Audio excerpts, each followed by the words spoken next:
You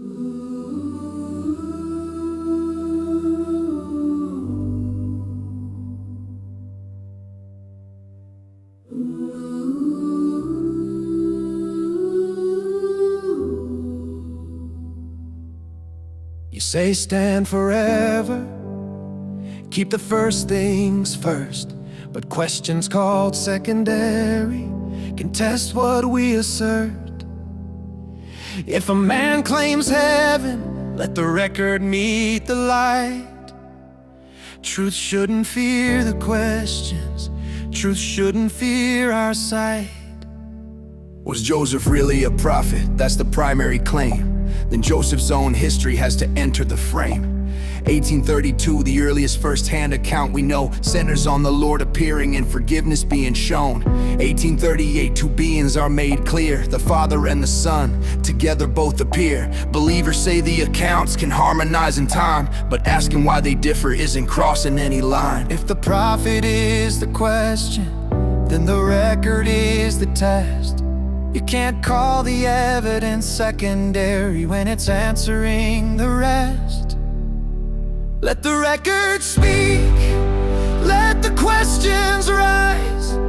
Truth doesn't get weaker when we open up our eyes. Don't call it secondary when it bears upon the claim. If a prophet speaks for heaven, we can test what bears God's name. By their fruits, that's how Jesus said we'd know. So let the record speak, let the evidence show. Let it speak, we didn't have to fear the truth. Let it speak, bring the evidence into view. Then came the Egyptian papyrus and Abraham's ancient name. Joseph called it translation so history can test the claim. The surviving papyrus fragments can be read today, and their Egyptian meaning doesn't yield Joseph's text that way. The church acknowledges scholars don't find the expected match. Some propose a missing scroll beyond the surviving batch. Some say the papyrus sparked revelation from above, but that's a different explanation from translation as we know of. If translation showed a gift, then the evidence belongs. A question doesn't disappear because the answer feels wrong. Let the record speak, let the questions rise. Truth doesn't get weaker when we open up our eyes. Don't call it secondary when it bears upon the claim. If a prophet speaks for heaven, we can test what bears God's name. By their fruits, that's how Jesus said we'd know. So let the record speak, let the evidence show. Then Brigham Young took leadership and race became a line. Though black men had held priesthood in Joseph Smith's own time. In 1852, Young publicly defended the ban, and racial explanations followed, presented as God's plan. In 1863, his interracial teaching went so far as saying death was the penalty God meant. Today the church rejects those racial theories taught back then. So how do we tell revelation from the prejudice of men? And blood atonement entered the sermons of that age. Young taught some grievous sins could call for blood to pay. No need to add a stabbing phrase. The documents don't show what the records actually say is troubling enough to know.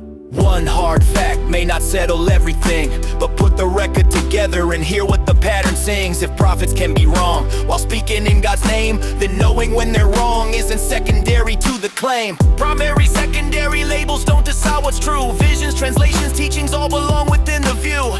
Primary, secondary, let the evidence come through. If we're told to judge the fruit, then we have to see the fruit. Let the record speak, let every question rise. Truth doesn't need the darkness, truth can stand before our eyes. Don't call it secondary when it answers what we ask. If Joseph was a prophet, then his record matters to that task. By their fruits, Jesus said that we would know. So bring the history to the light and let the evidence show.